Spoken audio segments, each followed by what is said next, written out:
Tirupati லட்டுனாலே always special தானே.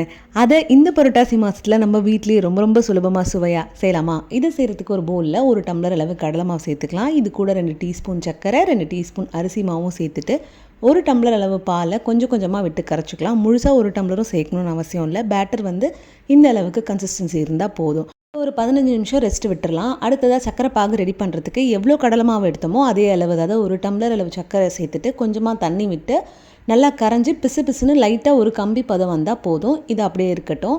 அடுத்ததாக பூந்திகளை பொரிக்கிறதுக்கு கடாயில் நெய் சேர்த்துக்கலாம். யூஸ்வலாக நெய்யில் தான் பொரிப்பாங்க, இல்லைனா நீங்கள் எண்ணெயிலையும் பொரிச்சிக்கலாம். இப்போ பூந்தி கரண்டி இல்லைனா ஜல்லிக்கரண்டி இருந்ததுன்னா அதில் மாவை சேர்த்துட்டு மாவு கலர் மாறி ரோஸ்ட் ஆகி வர அளவுக்கு நம்ம பொரிச்சு எடுத்துக்கலாம். இது பேட்சாக கொஞ்சம் கொஞ்சமாக பொரிச்சு எடுத்து வச்சுட்டு இப்போ இந்த பூந்திகளை நம்ம ஆல்ரெடி ரெடி பண்ணி வச்சுருக்க சக்கரை பாகில் சேர்த்துட்டு ஸ்டவ் ஆன் பண்ணி ஜஸ்ட் எல்லாம் கலந்து கொடுத்துட்டு ஸ்டவ் ஆஃப் பண்ணிவிட்டு தட்டு போட்டு மூடி ஒரு 30 நிமிஷம் அப்படியே ரெஸ்ட் கொடுத்துடலாம். இப்போ சக்கரைலாம் நல்லா அப்சர்வ் ஆகி ரெடி ஆகிடுச்சு. இதில் ஒரு கரண்டியை மட்டும் தனியாக எடுத்து வச்சுட்டு மிச்சத்தை மிக்ஸி ஜாரில் சேர்த்து நல்லா மையாக அரைச்சி கொண்டு வந்துடலாம். இப்போ இதை ஒரு தட்டுக்கு ட்ரான்ஸ்ஃபர் பண்ணிவிட்டு நம்ம ஆல்ரெடி எடுத்து வச்சுருந்த பூந்திகளையும் இதில் சேர்த்துட்டு நல்லா தாராளமாக முந்திரி காஞ்ச திராட்சையை நெய்யில் வறுத்து சேர்த்துட்டு இது கூட ஒரே ஒரு பிஞ்சளவு பச்சை கற்பூரம் சேர்த்துக்கலாம். நல்லா கை ஃபுல்லாக கற்கண்டையும் சேர்த்துட்டு இது கூட இடித்த ஏலக்காய் 2 சேர்த்து நல்லா கலந்துக்கலாம். இப்படியே இது பிடிக்க வரும். அப்படி பிடிக்க வரலன்னா இன்னும் கொஞ்சம் நெய்யை உருக்கி சேர்த்துட்டு லட்டுகள் பிடிக்க வேண்டியதான். உங்களுக்கு எவ்வளோ பெருசாக வேணுமோ அந்தளவுக்கு நீங்கள் பிடிச்சி வச்சிட்டிங்கன்னா சூப்பர் டேஸ்டியான